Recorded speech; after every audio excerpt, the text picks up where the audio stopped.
งานงัดก็ไม้กระสะแรงไม่เกรงใจใคร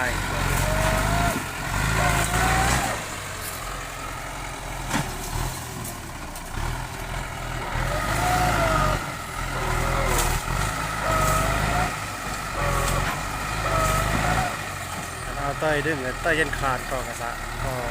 งานอาหารเหนียวมีเทคนิคทำแล้วจิ้มงัด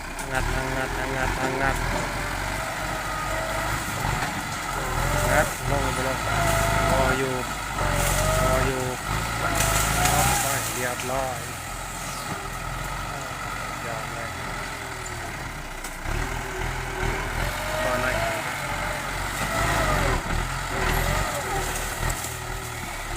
แรงจริง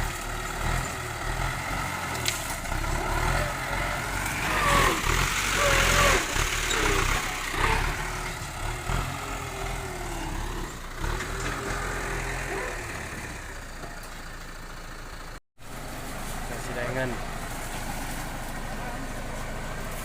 งัด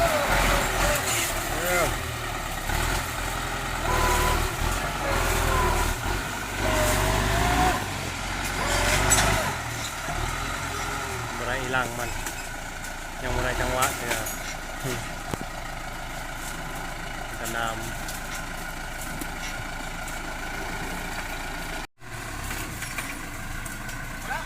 พอแล้วได้แล้วบ่นะ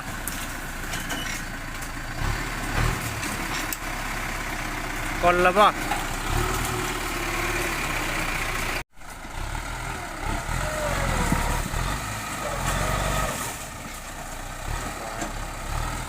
จิ้ม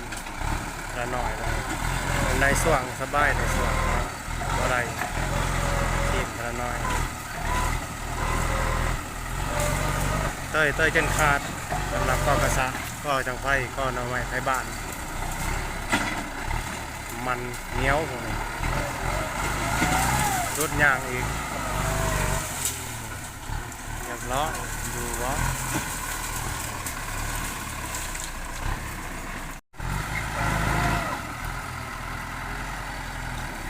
ใกล้แล้วไปจังหวะหาจังหวะก่อนเรียบร้อยแล้วตัวนี้เนาะก่อนนี้มันกลืนขึ้นแล้วก่อนเนี่ยแต่มันยังต้องเครื่องของสเลอร์อยู่เนาะเย็บ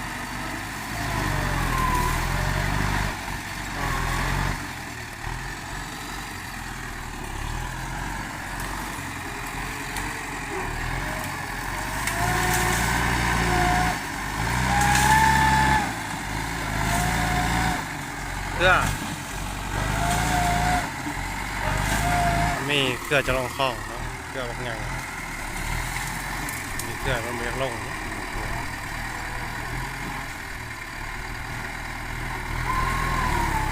งัดขึ้น